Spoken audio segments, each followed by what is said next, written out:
जय हिंद साथियों, मैं अंकित कुमार यादव आप सभी का स्वागत करता हूं सृष्टि ज्ञान केंद्र में, जहां हम पढ़ रहे हैं कक्षा 12वीं की पॉलिटिकल साइंस और जिसमें चल रहा है अध्याय 1 जिसका नाम है राष्ट्र निर्माण की चुनौतियां। जिसमें अभी तक आपने इस देश को बनाने में आने वाली सभी समस्याओं को समझ लिया है।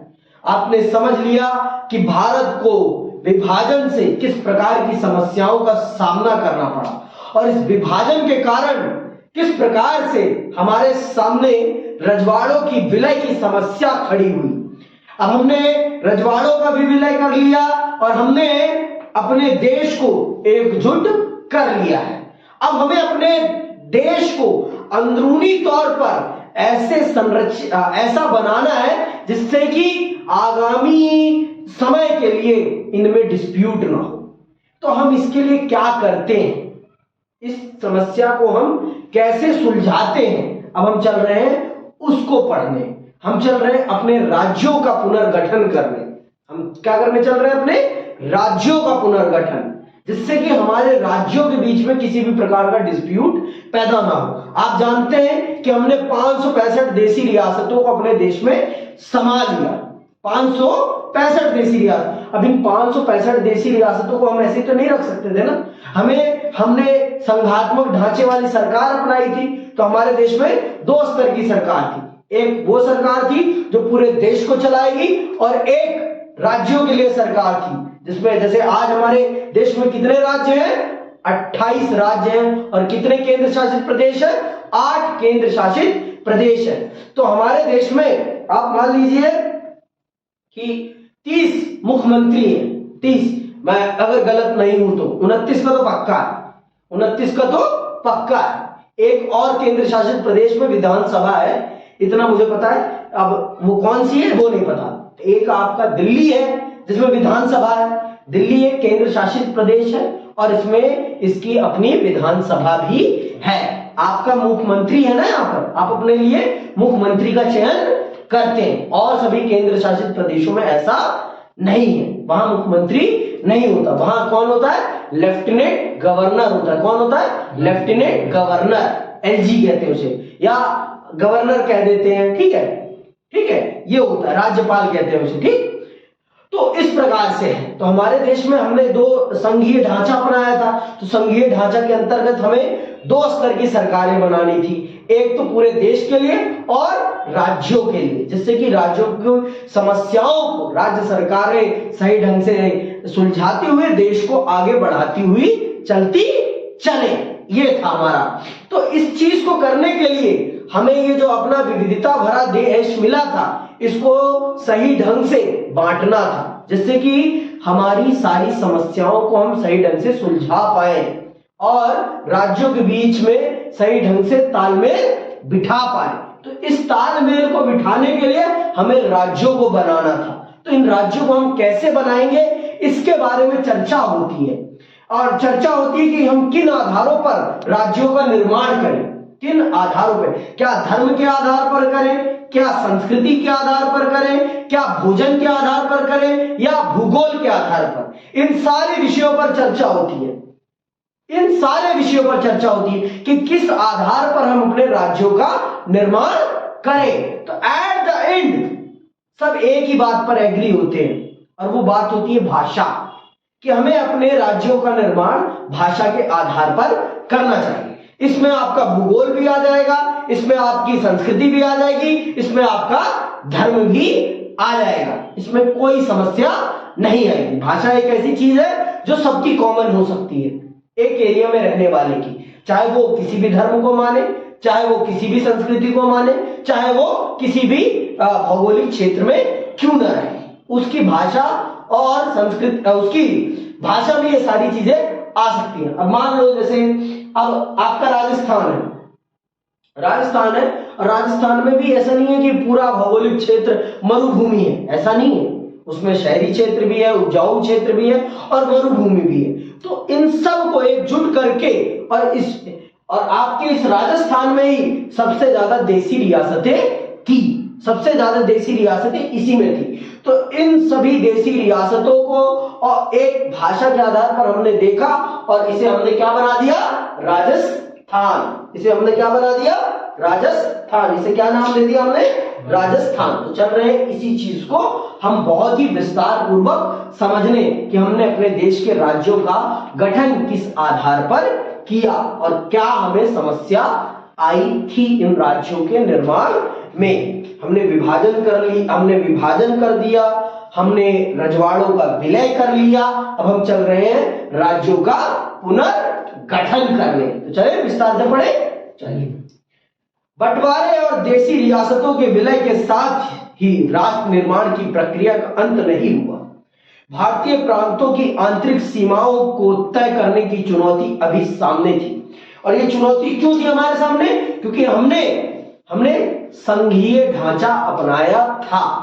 हमने सत्ता का संघीय ढांचा अपनाया था, जिसमें हमने सत्ता के दो स्तर रखने थे। हमने क्या रखना था? सत्ता के दो स्तर, एक पूरे देश के लिए और राज्यों के लिए अलग अलग। तो इस प्रकार से हमें राज्यों का भी गठन करना था। तो अब हम आते हैं अपनी तीसरी चुनौती पर, राष्ट्र निर्माण की। यह महज प्रशासनिक विभाजन का मामला न था। प्रांतों की सीमाओं को इस तरह तय करने की चुनौती थी कि देश की भाषाई और सांस्कृतिक बहुलता की झलक मिले, साथ ही राष्ट्रीय एकता भी खंडित ना हो। बनाना ऐसे था कि देश की भाषा संस्कृति भी एक लगे और किसी में भी किसी के प्रति द्वेष भावना ना दिखे। देश को ऐसे गढ़ना था हमें कि सबकी भाषा को भी सम्मान मिल जाए, सबकी संस्कृति को भी सम्मान मिल जाए और फिर भी आपस में लड़ाई ना हो। ऐसे हमें देश को गढ़ना था। आगे सुनिए। औपनिवेशिक शासन के समय प्रांतों की सीमाएं प्रशासनिक सुविधा के लिहाज से तय की गई थी, या ब्रिटिश सरकार ने जितने क्षेत्र को जीत लिया हो उतना क्षेत्र एक अलग प्रांत मान लिया जाता था। प्रांतों की सीमा इस बात से भी तय होती थी कि किसी रजवाड़े के अंतर्गत कितना इलाका शामिल है।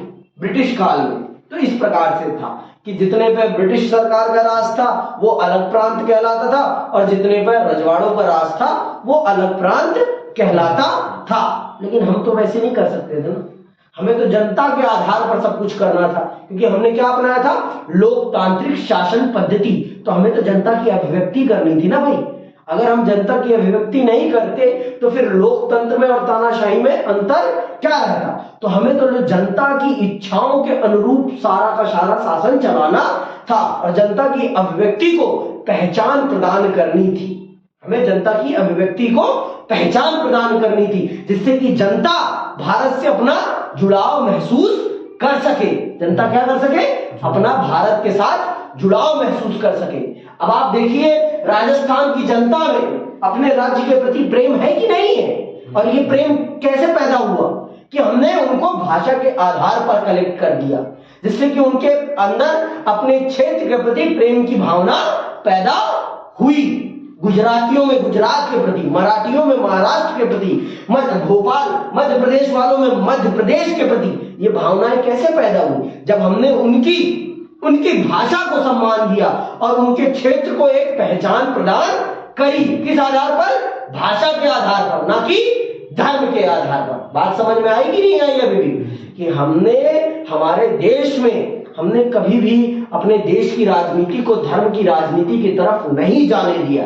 इसी का परिणाम है कि हमारा देश इतना सुसंगठित बना हुआ है। हमने उन चीजों को सम्मान दिया जिसमें सारी चीजें आती हूं। अब ऐसा तो नहीं है कि मुसलमान व्यक्ति जो राजस्थान में रहता है वो राजस्थानी नहीं बोलेगा कि नहीं बोलेगा? कि बोलेगा, क्योंकि भाई वहां की भाषा ही वही है, उसे भी वही आती है। वहां का परिवेश वो है तो उसे भी वही भाषा आती है, उसके अलावा तो कुछ आती ही नहीं है उसे भी। तो मजबूरन है कि उसे भी वही भाषा बोलनी पड़ेगी, धर्म चाहे अलग हो। जो वहां का जैन है, बौद्ध है, सिख है, सब वही बोलेंगे। समझ में आई बात? तो भाषा एक ऐसी चीज है जो सबको जोड़ती है उस क्षेत्र में रहने वाले लोगों को, चाहे वो किसी भी धर्म के हो, चाहे वो किसी भी संस्कृति के हो। समझ में आई बात? अब यहां जो लोग रहते हैं, चाहे वो किसी भी धर्म के हो, एट द एंड उन्हें कौन सी भाषा प्रयोग करनी पड़ती है? हिंदी। क्योंकि यहाँ की कॉमन लैंग्वेज क्या है? हिंदी है, तो सबको हिंदी में ही बात करना पड़ेगा। अगर आपको जनता के साथ इंटरेक्ट करना है तो कौन सी भाषा आप यूज करोगे? अंग्रेजी यूज करोगे, हिंदी यूज करोगे? अगर आपको जनता में पॉपुलर होना है तो कौन सी भाषा यूज करोगे? इंग्लिश। इंग्लिश? इंग्लिश में ज्यादा पॉपुलैरिटी मिलेगी आपको भारत में?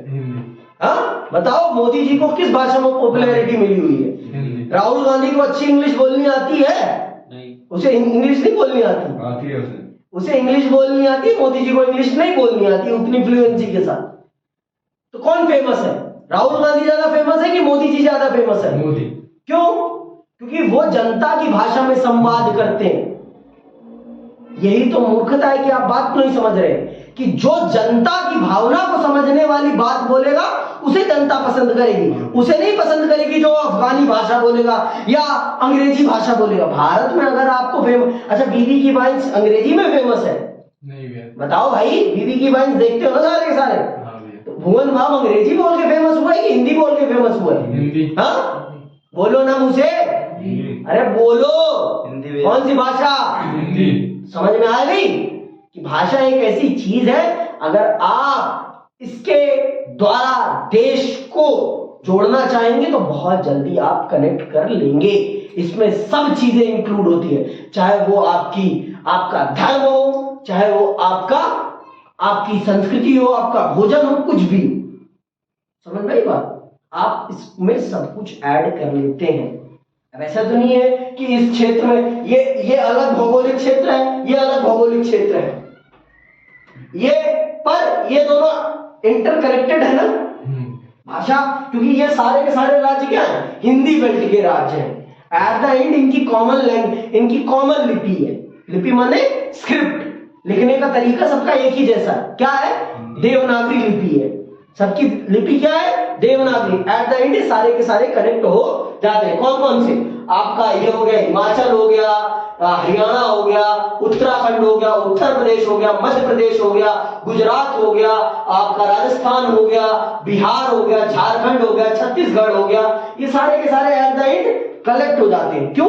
क्योंकि इनकी जो स्क्रिप्ट है, मदर लैंग्वेज है, जो मदर मातृभाषा है, वो सारी की सभी भाषाओं की मातृभाषा कौन सी है? संस्कृत है। और संस्कृत है इसीलिए सबकी लिपि क्या है? स्क्रिप्ट क्या है? सबकी स्क्रिप्ट है देवनागरी। समझ में आई बात? इसीलिए हमारे देश के निर्माताओं ने इस बात को बहुत ही बखूबी समझा कि धर्म के आधार पर या भूगोल के आधार पर हम राज्यों का गठन करेंगे तो इससे देश के अंदर तनाव पैदा हो सकता है, लेकिन अगर हम भाषा के आधार पर ऐसा करेंगे तो कभी भी तनाव पैदा नहीं होगा। क्योंकि भाषा वो चीज है जिसके लिए इंसान कट मरने के लिए भी तैयार होता है। बांग्लादेश के बनने के पीछे सबसे बड़ा कारण ही यही है। बांग्लादेश का पाकिस्तान से अलग होने का सबसे बड़ा कारण ही उसकी भाषा है, क्योंकि ये पाकिस्तानी बंगाली भाषा को सम्मान नहीं देते थे। इसीलिए उन्होंने कहा कि हमें पाकिस्तान ही नहीं चाहिए, चलो निकलो, लंबे रास्ते पकड़ो। अगर आपने अपनी अंग्रेजी की किताब के पहले अध्याय को पढ़ा होगा तो आपको भाषा का महत्व पता होगा। पढ़ा है कि नहीं पढ़ा? पता है? पहला चैप्टर का नाम क्या है? Last lesson. The last lesson है ना? उसमें फ्रांसिस्को पे कौन सी भाषा थोपी जा रही होगी? जर्मन। तो आप समझ जाओ भाषा क्या है। भाषा आपकी आजादी का माध्यम है। भाषा क्या है?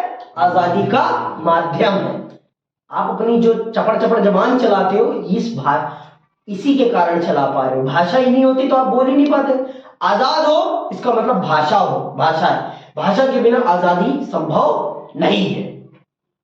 भाषा के बिना आप पिंजरे में कैद हो। अब आप किसी दूसरे देश में जाओगे, वहां हिंदी बोलने वाले समझने वाले लोग नहीं होंगे, तो आप कैसा महसूस करोगे? आप कैसा महसूस करोगे? आप थोड़ा दबा दबा महसूस करोगे, आप अपने आप को असहाय महसूस करोगे, क्योंकि आपकी बात को कोई समझने वाला ही नहीं होगा। अब आपको इशारों में बात करनी पड़ेगी, आपको इशारों में बात करनी पड़ेगी। क्यों? क्योंकि वहां के लोग आपकी भाषा नहीं जानते। तो भाषा क्या है? आपकी आजादी है, आपकी आजादी का प्रमुख माध्यम है। आगे सुनिए, हमारी राष्ट्रीय सरकार ने ऐसे सीमांकन को बनावटी मानकर खारिज कर दिया। जो वो अंग्रेजी शासन में जो सीमांकन था, राज्यों का निर्माण था, उसको पूरी तरीके से खारिज कर दिया कि हम ऐसे अपने देश का निर्माण नहीं करेंगे। न हम देशी रियासतों की सीमाओं को मानते हैं और ना ही अंग्रेज सरकार के द्वारा बनाई गई सीमाओं को। आगे सुनो। उसने भाषा के आधार पर राज्यों के पुनर्गठन का वायदा किया। सन 1920 में कांग्रेस का नागपुर अधिवेशन हुआ था। दरअसल इसके बाद से ही इस सिद्धांत को भारतीय राष्ट्रीय कांग्रेस ने मान लिया था कि राज्यों का पुनर्गठन भाषा के आधार पर होगा। अनेक प्रांतीय कांग्रेस समितियों को भाषाई इलाके के आधार पर बनाया गया था और ये समितियां ब्रिटिश इंडिया के प्रशासनिक विभाजन को अपने कामकाज में नहीं बरतती थी। तो भारत की आजादी से पूर्व ही कांग्रेस ने इस पर काम करना स्टार्ट कर दिया था। उसने जो अपनी कमेटियां बनाई थी, काउंसिल्स बनाई थी, उन सभी काउंसिल्स को किस आधार पर बनाया था? भाषा के आधार पर बनाया था। समझ में? 1920 से ही, आजादी के 27 साल पहले से ही कांग्रेस ने इस फॉर्मूले पर काम करना स्टार्ट कर दिया था कि हम जब आजाद होंगे तो हम अपने देश का निर्माण किस आधार पर करेंगे? अपने देश के अंदरूनी निर्माण हम उसकी भाषाओं के आधार पर करेंगे, जिससे कि देश को अच्छी अभिव्यक्ति मिल सके। अभी भी अगर भाषा का महत्व नहीं समझ पाए हो ना भाई, तो बता दो मुझे, फिर से मैं रिपीट मार दूंगा। समझ गए ना भाषा का महत्व कि नहीं समझे अभी तक कि भाषा कितनी महत्वपूर्ण? लेकिन समझ में आया? पक्का? हाँ, चलो मैं बोलता हूँ, ठीक है। देखो, हमने भाषा के आधार पर राज्यों का निर्माण इसलिए किया जिससे कि देश की संस्कृति को, देश के भूगोल को और देश की धार्मिक विविधता को एकीकृत किया जा सके। ऐसा तो नहीं है कि अब आपके उत्तर प्रदेश में जो रहने वाला मुसलमान है या ईसाई है या सिख है या बौद्ध है या जैन है, वो हिंदी ना बोलता हो, वो किसी भी धर्म को मानता हो, वो हिंदी जरूर बोलेगा। या जो ब्रज में रह रहा है, ब्रज वाले क्षेत्र में रह रहा है, चाहे वो हिंदू हो, चाहे वो मुस्लिम हो, चाहे वो सिख हो, चाहे बौद्ध हो, चाहे जैन हो, कुछ भी हो, वो ब्रजभाषी ही बोलेगा। तो इस प्रकार से हमने अपने देश का निर्माण किया जिससे कि हर धर्म को, हर भाषा को, हर संस्कृति को सम्मान मिल सके, हर भाषा संस्कृति को सम्मान मिल सके, क्योंकि भाषा इंसान की अभिव्यक्ति का माध्यम है। और हम जब इंसान की अभिव्यक्ति के माध्यम को सम्मान प्रदान करेंगे तो वो हमारे राष्ट्र की भावना को भी सम्मान करेगा, वो हमारी राष्ट्र की भावना को भी सम्मान करेगा। चलो ठीक है, तो अभी आपको फिर से मैं समझा देता हूं एक बार कि क्या है भाषा। अब अच्छा एक बात बताओ कृष्णा, अगर मैं आपको बोलने के लिए ना बोलने की आजादी आपकी खत्म कर दूं तो आपको कैसा लगेगा? बुरा लगेगा भैया। बुरा? बहुत बुरा। आप अपने आप को मरा हुआ समझोगे, क्योंकि इंसान का अर्थ क्या है कि उसके मन में जो आ रहा है वो अपने भावों को व्यक्त कर सके। अब मान लो, अब अगर हम मान लो, कल्पना करो, अगर हम बिहार के साथ यूपी को भी मर्ज कर देते, बिहार यूपी को एक में ही मर्ज कर देते, बिहार और यूपी को एक में ही मर्ज कर देते, तो क्या होता? लड़ाइयां होती। क्यों होती? क्योंकि यहाँ के लोग यहाँ की भाषा नहीं समझ पा रहे और यहाँ के लोग यहाँ की भाषा नहीं समझ पा रहे। इससे क्या होता? आपस में कॉन्फ्लिक्ट होता। आपस में क्या होता? कॉन्फ्लिक्ट होता। सरकार सही से किसी के लिए काम नहीं कर पाती। समझ में आएगा? अब मान लो महाराष्ट्र के लोग और तेलंगाना के लोग अगर एक ही स्टेट में होते तो क्या होता? कॉन्फ्लिक्ट होता, लड़ाइयां होती। समझ गई बात? लड़ाई। यहां कश्मीर और लद्दाख के बीच में लड़ाई का मूल कारण क्या है पता है आपको?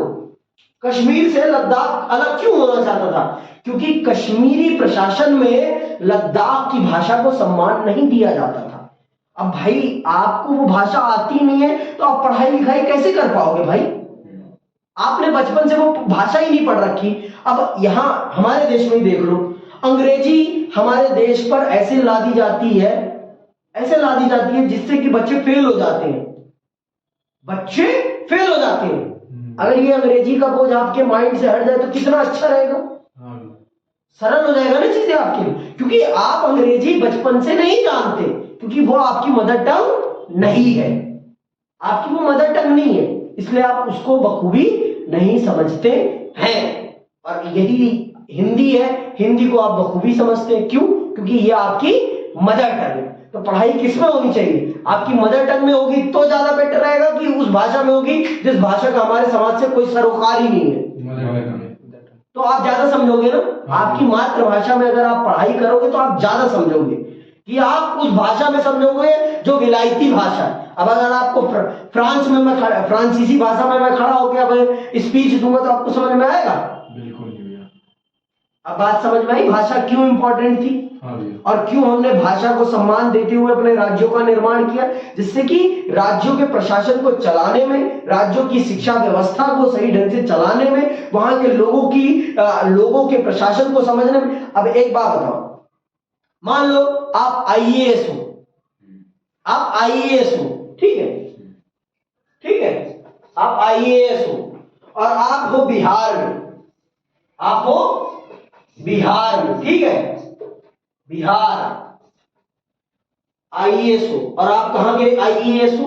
बिहार के नहीं, आप बिलोंग करते हो तमिलनाडु से। आप कहां से? तमिलनाडु, आपकी मदर टंग तमिल है, और बिहार में आपकी पोस्टिंग हुई है, बिहार में आपकी पोस्टिंग हुई है, आपको बिहारी आती तक नहीं है, तो आप अच्छे से काम कर पाओगे बिहार में? बिल्कुल नहीं। क्यों नहीं कर पाओगे बताओ? क्योंकि भैया हमें तमिल आती है, मदर टंग तमिल है, मतलब हम क्यों नहीं कर पाओगे वो बताओ? क्योंकि उनकी लैंग्वेज समझ नहीं आएगी। बात समझ में आई?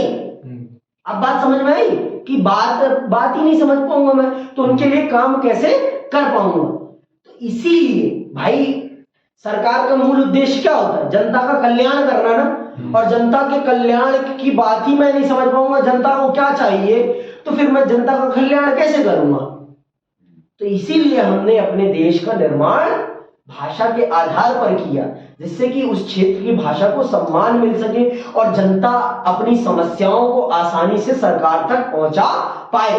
पहले ये दोनों राज्य एक थे, आपके गुजरात और महाराष्ट्र एक थे, इनको अलग क्यों किया गया? क्योंकि इन दोनों क्षेत्रों की भाषाएं अलग अलग थी। यहां की सरकार को कॉन्फ्लिक्ट हो रहा था, सरकार को समस्याओं का सामना करना पड़ रहा था, सरकार उनकी समस्याओं को सही ढंग से समझ नहीं पा रही थी, जिस कारण से अलग कर दिया गया। उत्तराखंड को भी उत्तर प्रदेश से अलग क्यों किया गया? क्योंकि उत्तराखंड की भाषा, न संस्कृति, न भोजन उत्तर प्रदेश से मेल नहीं खाता, न उसकी संस्कृति उत्तर प्रदेश से मेल खाती है, न भाषा मेल खाती है, न ही भौगोलिक परिस्थिति मेल खाती है। इसीलिए उत्तराखंड को उत्तर प्रदेश से अलग कर दिया गया, जिससे कि वहां का प्रशासन उसे सही ढंग से चला सके और वहां के लोगों की अभिव्यक्ति को सही ढंग से व्यक्त कर सके और उनकी आवश्यकता के अनुसार वहां पर काम कर सके। अब बात समझ में आई? कभी भी नहीं आई है? चलो आगे सुनो। तो इसीलिए 1920 से ही कांग्रेस ने यह तय कर लिया था कि हम जब अपने देश पर शासन करना स्टार्ट करेंगे तो हम अपने देश के राज्यों का निर्माण भाषा के आधार पर करेंगे, जिससे कि देश को सुलभता से हम संचालित कर सके। आगे सुने। आजादी और बंटवारे के बाद स्थितियां बदली। हमारे नेताओं को चिंता हुई कि अगर भाषा के आधार पर प्रांत बनाए गए तो इससे अव्यवस्था फैल सकती है तथा देश के टूटने का खतरा पैदा हो सकता है। हमारे नेताओं को यह भी लग रहा था कि भाषावार राज्यों के गठन से दूसरी सामाजिक आर्थिक चुनौतियों से ध्यान भटक सकता है, जबकि देश इन चुनौतियों की चपेट में है। केंद्रीय नेतृत्व ने इस मसले को स्थगित करने का फैसला किया। रजवाड़ों का मसला अभी हल नहीं हुआ था, बंटवारे की यादें अभी ताजा थी। केंद्रीय नेतृत्व के इस फैसले को स्थानीय नेताओं और लोगों ने चुनौती दी। पुराने मद्रास प्रांत के तेलुगु भाषी क्षेत्रों में विरोध भड़क उठा। पुराने मद्रास प्रांत में आज के तमिलनाडु और आंध्र प्रदेश शामिल थे। सुनते रहना, इसको ध्यान से सुनना। पुराने मद्रास प्रांत में आज के तमिलनाडु और आंध्र प्रदेश शामिल थे। ये आपका ये पहले ये पूरा का पूरा मद्रास कहलाता था, मद्रास प्रेसिडेंसी कहलाता था, ये पूरा क्षेत्र। पुराने मद्रास में कौन कौन? आपका तमिलनाडु और आंध्र प्रदेश शामिल था। सुनना आगे, शामिल थे। इसके कुछ हिस्से मौजूदा केरल एवं कर्नाटक में भी हैं। विशाल आंध्र प्रदेश नाम से अलग राज्य बनाने के लिए चलाया गया आंध्र प्रदेश आंदोलन ने मांग की कि मद्रास प्रांत के तेलुगु भाषी इलाकों को अलग करके एक नया राज्य आंध्र प्रदेश बनाया जाए। तेलुगु भाषी क्षेत्र की लगभग सारी राजनीतिक शक्तियां मद्रास प्रांत के भाषाई पुनर्गठन के पक्ष में थी। तो ये कॉन्फ्लिक्ट ने ही इस राज्य को निर्मित किया। ये जो आंध्र प्रदेश है, भारत का पहला प्रदेश है जो भाषा के आधार पर बना है। भाषा के आधार पर बनने वाला सबसे पहला प्रदेश कौन सा है? आंध्र प्रदेश। इसी का सबसे पहले आजादी के बाद भाषा के आधार पर बनने वाला पहला राज्य कौन सा है? आंध्र प्रदेश। और ये कॉन्फ्लिक्ट क्यों हुआ?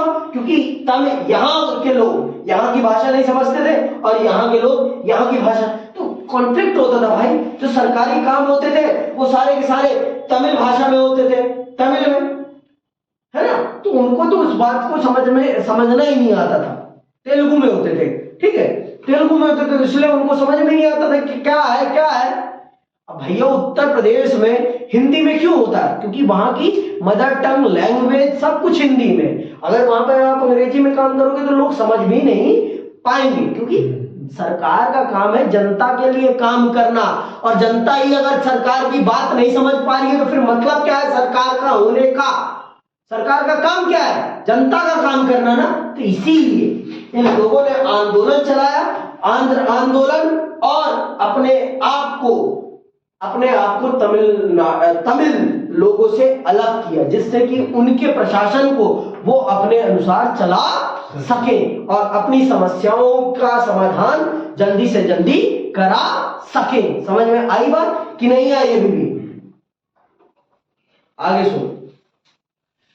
केंद्र सरकार हाँ ना की दुविधा में थी और उसकी इस मनोदशा से इस आंदोलन ने जोर पकड़ा। कांग्रेस के नेता और दिग्गज गांधीवादी पोट्टी श्री रामल्लू अनिश्चितकालीन भूख हड़ताल पर बैठ गए। 56 दिनों की भूख हड़ताल के बाद उनकी मृत्यु हो गई। इससे बड़ी अव्यवस्था फैली और आंध्र प्रदेश में जगह जगह हिंसक घटनाएं हुई। लोग बड़ी संख्या में सड़कों पर निकल आए। पुलिस फायरिंग में अनेक लोग घायल हुए या मारे गए। मद्रास में अनेक विधायकों ने विरोध जताते हुए अपनी सीट से इस्तीफा दे दिया। आखिरकार 1952 के दिसंबर में प्रधानमंत्री ने आंध्र प्रदेश नाम से अलग राज्य बनाने की घोषणा की। तो इस प्रकार से भारत का पहला भाषाई राज्य कौन सा बनता है? आंध्र प्रदेश। और कब बनता है? 1952 में। समझ में आ गई बात? तो इस प्रकार से भाषा को महत्व दिया जाता है। तो ये है आपके भाषा के आधार पर बने राज्यों का मानचित्र, नया मानचित्र। ये कब का मानचित्र है? देख लो, 1961 का। ठीक है, राज्यों के पुनर्गठन के बाद भारत का प्रशासनिक मानचित्र 1961 का, ये देख सकते हैं आप। ठीक है, ये था उस समय का मानचित्र। तो आगे देखो, आंध्र प्रदेश के गठन के बाद, आंध्र प्रदेश के गठन के साथ ही देश के दूसरे हिस्सों में भी भाषाई आधार पर राज्यों को गठित करने का संघर्ष चल पड़ा। इन संघर्षों के से बाध्य होकर केंद्र सरकार ने 1953 में राज्य पुनर्गठन आयोग बनाया। इस आयोग का काम राज्यों के सीमांकन के मामले पर गौर करना था। इसने अपनी रिपोर्ट में स्वीकार किया कि राज्यों की सीमाओं का निर्धारण वहां बोली जाने वाली भाषा के आधार पर होना चाहिए। इस आयोग की रिपोर्ट के आधार पर 1956 में पुनर्गठन अधिनियम पास हुआ। इस अधिनियम के आधार पर 14 राज्य और 6 केंद्र शासित प्रदेश बनाए गए। तो 1953 में राज्य पुनर्गठन आयोग बनता है और वो अपनी रिपोर्ट प्रस्तुत करता है 1956 में, और वो मानता है कि नए राज्यों की जो सीमाएं बननी चाहिए वो किस आधार पर बननी चाहिए? भाषा के आधार पर बननी चाहिए। तभी भारत एकजुट और संगठित रह पाएगा, क्योंकि भाषा बहुत ही सेंसिटिव चीज है और अगर भाषा को सम्मान नहीं दिया जाएगा तो दिक्कत हो सकती है। तो आपकी 1953 में नेहरू जी इस बात को बखूबी समझ जाते हैं और वो फिर राज्य पुनर्गठन आयोग का निर्माण करते हैं और फिर वो आयोग 1956 में अपनी रिपोर्ट प्रस्तुत करता है और वो सरकार को ये सलाह देता है कि राज्यों का पुनर्गठन, राज्यों की सीमाओं का जो निर्धारण होना चाहिए वो भाषा के आधार पर होना चाहिए, क्योंकि भाषा बहुत सेंसिटिव चीज है और भाषा को सम्मान मिलना बहुत जरूरी है। क्योंकि अगर भाषा को हमने सम्मान नहीं दिया तो देश में उपद्रव मच सकता है, क्योंकि लोगों का मानना है कि भाषा उनके लिए सबसे बड़ी चीज है, क्योंकि भाई सबके लिए बड़ी चीज है। मैं अभी आपने उदाहरण समझ ही ली कि अगर एक तमिल आईएएस बिहार में काम करेगा तो उसके लिए उतना आसान नहीं रहेगा काम करना, क्योंकि भैया जनता की समस्या वो कैसे समझ पाएगा जब उसे वहां की भाषा नहीं आएगी। सबसे बड़ी चीज है भाषा, क्योंकि भाषा के माध्यम से ही आप अपनी समस्याओं को व्यक्त करेंगे, और अगर भाषा ही नहीं समझ में आएगी तो फिर क्या मतलब रह जाएगा। समझ में आई बात? आगे सुनिए। तो इस तरह से हमने इस समस्या का समाधान करा। आजादी के बाद के शुरुआती सालों में एक बड़ी चिंता यह थी कि अलग राज्य बनाने की मांग से देश की एकता पर आंच आएगी। आशंका थी कि नए भाषाई राज्यों में अलगाववाद की भावना पनपेगी और नव निर्मित भारतीय राष्ट्र पर दबाव बढ़ेगा, पर ऐसा कुछ नहीं हुआ। हमने जब उनकी भाषा की मांग को मान लिया तो लोगों में धैर्य की भावना पनपने लगी। अगर हम उनका विद्रोह उनकी बात को नहीं मानते तो उनके अंदर ये हट जरूर पैदा हो जाता कि ये सरकार बात तो करती है लोकतंत्र की और जनता की ही बात नहीं मान रही, तो इस सरकार के लोकतांत्रिक होने का मतलब ही नहीं है। ये सरकार लोकतांत्रिक नहीं है, ये तो तानाशाही कर रही है। आप जनता की जो सही बातें हो ना, हमेशा उनको मानते चले, कभी जनता आपके खिलाफ नहीं होगी। अगर आप जनता की वाजिब बातें भी नहीं मानेंगे ना तो जनता आपके खिलाफ जरूर हो जाएगी, और ये सही चीज थी। तो जनता की ये सही चीज मानना सरकार के लिए बहुत जरूरी था। अगर सरकार उनकी ये बात नहीं मानती तो ये सरकार की उनके साथ बहुत बड़ी ज्यादती होती। और सरकार की भी संभावना कोई, देखो भाई, जब नया नया देश बनता है और देश के बनने से पहले ही देश दो भागों में टूट जाता है तो देश की सरकार को थोड़ा तो शक रहता है कि हम अगर लोगों की अभिव्यक्ति को, लोगों की आजादी को ज्यादा ही प्रमोट करेंगे तो लोग कहीं हमारे खिलाफ ही विद्रोह ना कर दे। इस चीज का उनके मन में डर रहता है। लेकिन भारत की जनता भारत के साथ रहना चाहती थी, भारत की जनता भारत से प्रेम करती थी, इसीलिए उन्होंने सरकार के साथ पूरा कॉपरेट किया और सरकार से वही मांगे की जो उनकी बहुत ज्यादा जरूरी मांगे थी। समझ में आई बात? आगे सुनो। जनता के दबाव में आखिरकार नेतृत्व ने भाषा के आधार पर राज्यों के पुनर्गठन का मन बनाया। उम्मीद थी कि अगर हर इलाके के क्षेत्रीय और भाषाई दावे को मान लिया गया तो बंटवारे और अलगाववाद के खतरे में कमी आएगी। इसके अलावा क्षेत्रीय मांगों को मानना और भाषा के आधार पर नए राज्यों का गठन करना एक लोकतांत्रिक कदम के रूप में देखा गया। यही बात मैंने आपको बताई कि जनता की बात को मान लेना और जनता के हिसाब से काम करना ही तो लोकतंत्र का काम है ना भाई। और जनता ने इसे उसी रूप में देखा। जनता ने सरकार के इस कदम को उसी रूप में देखा कि सरकार हमारी बातों को मान रही है और हमारी समस्याओं को समझ रही है और उनके हल के लिए काम कर रही है। जनता ने भी इस चीज को सकारात्मक रूप में लिया और जनता ने सरकार की सराहना की। मतलब सरकार की पीठ को थपथपाया कि हाँ सरकार, आप हमारी बातों को मान रहे हैं, हाँ आप एक वास्तविक लोकतांत्रिक सरकार है, आप जनता के विषयों को समझ रहे हैं, जनता की समस्याओं को समझ रहे हैं और उनके हल के लिए काम कर रहे हैं। यह आपका चरित्र बताता है। आगे सुनिए, भाषावार राज्यों के पुनर्गठन की घटना को आज 50 साल से भी अधिक समय हो गया। हम कह सकते हैं कि भाषाई राज्य तथा इन राज्यों के गठन के लिए चले आंदोलनों ने लोकतांत्रिक राजनीति तथा नेतृत्व की प्रकृति को बुनियादी रूपों में बदला है। राजनीति और सत्ता में भागीदारी का रास्ता अब एक छोटे से अंग्रेजी भाषी अभिजात तबके के लिए नहीं, बाकियों के लिए भी खुल चुका है। भाषावार पुनर्गठन से राज्यों के सीमांकन के लिए एक समरूप आधार भी मिला है। बहुतों की आशंका के विपरीत इससे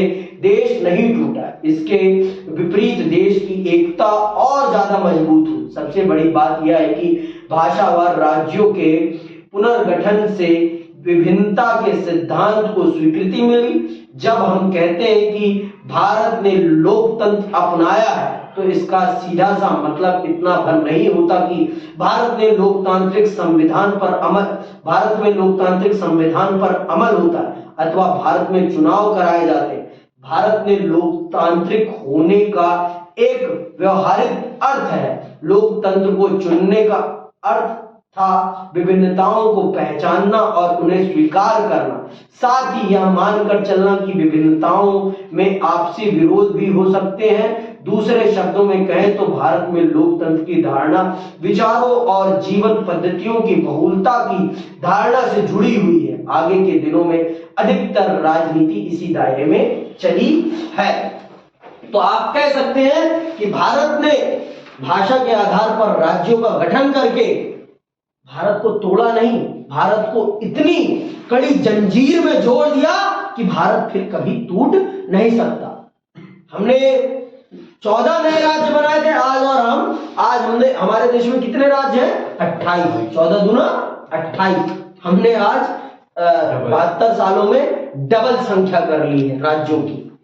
तो ये क्या है कि हमने देश की अभिव्यक्ति को सम्मान दिया है, हमने देश की अभिव्यक्ति को सम्मान दिया है और देश की जनता ने भी देश की सरकार का पूरा सम्मान किया है। और हमेशा लोकतांत्रिक रास्ते पर चलते हुए ही जनता ने अपनी बातों को सरकार के सामने रखा है। कभी भी कोई भी उद्दंड भरा व्यवहार नहीं अपनाया और ये बताता है कि ये देश गांधी का देश है, जो अहिंसा में विश्वास करता है, हिंसा में नहीं। क्योंकि ये देश की जनता जानती है कि ये देश हमारा है और अगर हम हिंसा करके कुछ भी चीजों का खंडन करेंगे तो वो हमारी चीजें ही टूटेंगी, किसी और की नहीं। इसीलिए देश ने जब भी कोई विरोध व्यक्त किया हमेशा गांधी के रास्ते का ही अनुसरण किया। इसी के साथ मैं इस अध्याय का यही समापन करता हूं। जय हिंद, जय भारत।